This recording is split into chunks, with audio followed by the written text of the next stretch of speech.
adalah kelima kalinya ibuku berbalik. Gadis itu tiba-tiba merasa bahwa orang tuanya aneh. Ayahnya pun sering tertawa melihat tragedi di televisi. Di mana ibu? Membalik kotak dan lemari sepanjang hari seperti pencuri. Gadis itu pun berkata pada ibunya, "Aku ingin makan kue kenari." Ibunya masih sibuk mencari. Diam-diam gadis itu mengambil gunting dan menyembunyikan gunting itu di belakangnya. Sebenarnya, keluarga mereka tidak pernah membeli kue kenari karena gadis itu alergi terhadap kacang. Ibunya bilang bahwa dia lupa. Tiba-tiba, gadis itu langsung menyerang dan menusuk perut ibunya. Akhirnya, ibu gadis itu menunjukkan dirinya yang asli.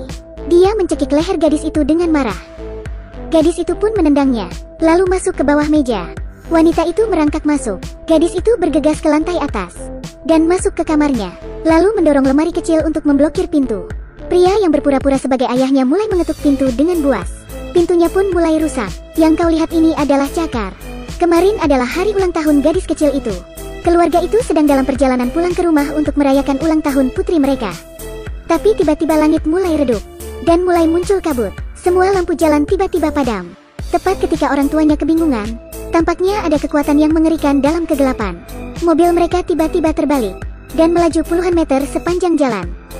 Ketika orang tuanya meninggal setelah kecelakaan mobil itu, gadis itu perlahan membuka matanya. Di tengah kebingungannya, muncul sesuatu yang aneh. Ada dua orang yang identik dengan orang tuanya.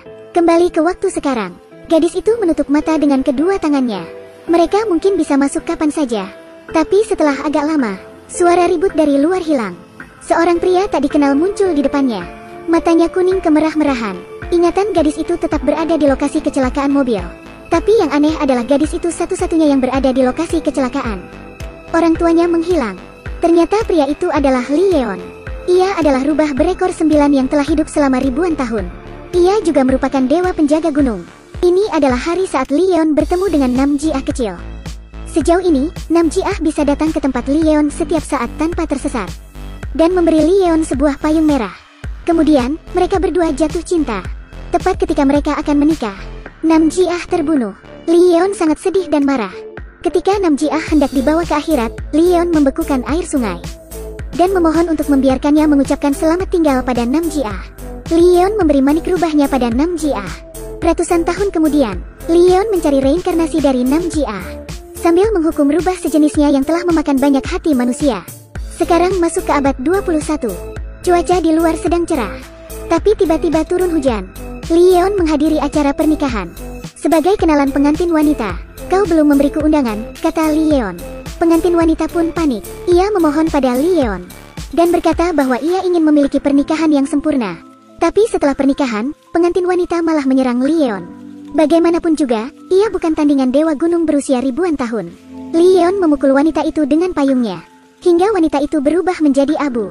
Saat Li Yeon hendak pergi, wanita ini melihatnya. Wanita ini selalu percaya dengan mitos dan legenda masyarakat. Wanita ini merupakan seorang sutradara acara misteri.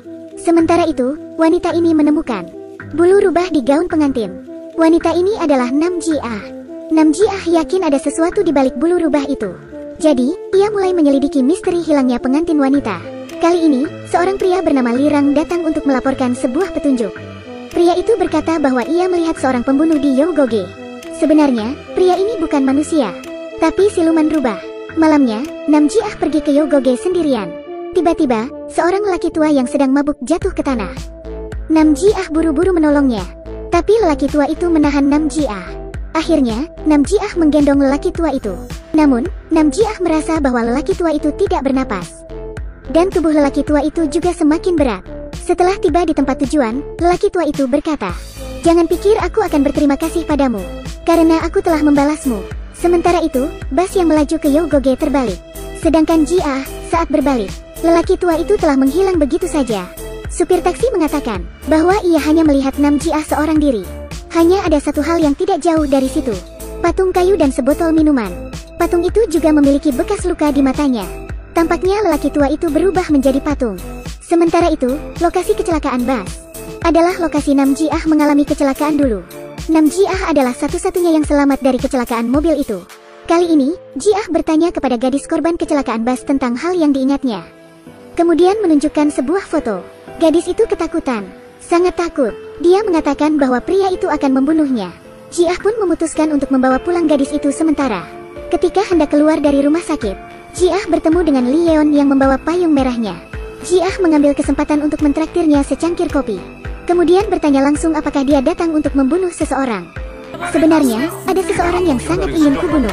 Leon berkata bahwa ia tidak pernah minum kopi dari orang asing. Saat ia hendak pergi, Ji-ah melemparkan tasnya pada Leon dan berkata ada kartu namanya di dalam. Tapi Leon mengembalikannya. Ternyata Ji-ah hanya ingin mengambil sidik jari Leon. Kali ini, Ji-ah membawa gadis itu ke rumahnya. Tapi setelah Ji-ah menutup pintunya, gadis itu tersenyum. Kali ini, Ji-ah hendak tidur. Gadis itu tiba-tiba muncul dan membuat Ji-ah kaget.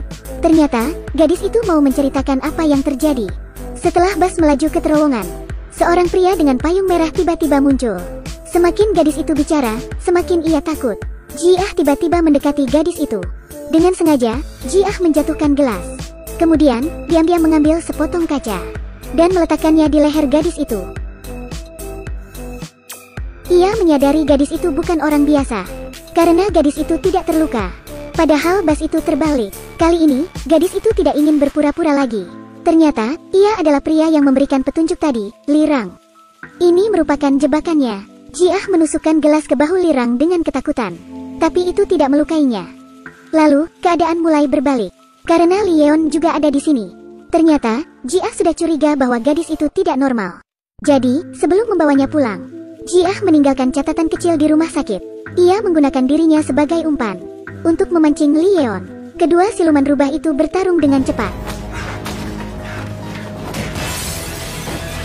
Dan Ji-ah sudah memasang kamera tersembunyi di atas rak buku. Kejadian itu pun akan terekam. Siluman rubah tidak akan membiarkan orang lain tahu tentang mereka. Lirang adalah adik Leon, tapi ia sangat membenci Leon. Kemudian, Lirang melompat ke dalam mobil dan pergi. Ingatan Ji-ah dihapus lagi. Lupakan semuanya. Namun, saat Leon sampai di rumahnya, ia melihat video perkelahiannya dengan Lirang. Dan Ji-ah sedang berdiri di balkon. Karena ia telah mengambil sidik jari Leon, Ji-ah menemukan identitas Leon yang berpura-pura menjadi manusia. Ji-ah mengeluarkan USB yang berisi video Leon. Ambillah jika kau mau, lalu melompat dari balkon. Leon yang melihat itu terpaksa mengungkapkan identitasnya. Leon terbang ke bawah dan menangkapnya. Ternyata, gadis kecil itu tidak pernah melupakan Leon. Lupakan semuanya, kalau tidak, aku akan membunuhmu. Leon bangun dalam keadaan linglung. Dan Ji-ah langsung menginterogasinya. Leon harus mengakui bahwa dia adalah rubah berekor 9. Setelah itu, Ji-ah menjatuhkan USB ke dalam air. Ia memohon pada Leon untuk membantunya menemukan orang tuanya yang hilang. Kali ini, Ji-ah sedang menonton video masa kecilnya. Tiba-tiba, terdengar suara dari video itu. Kemudian, Ji-ah terbangun. Ternyata itu hanya mimpi. Namun, ketika ia sampai di kantor, temannya juga mengalami mimpi buruk. Dan mimpinya menjadi kenyataan. Ini adalah drama fantasi tentang mitos dari Korea. Tale of the Nine-Tailed Fox. Drama dan fantasi digabung menjadi satu. Semakin seru tiap episodenya. Jika kamu tertarik, kamu bisa menonton drama ini. Saya pribadi memberi 4 bintang untuk drama ini.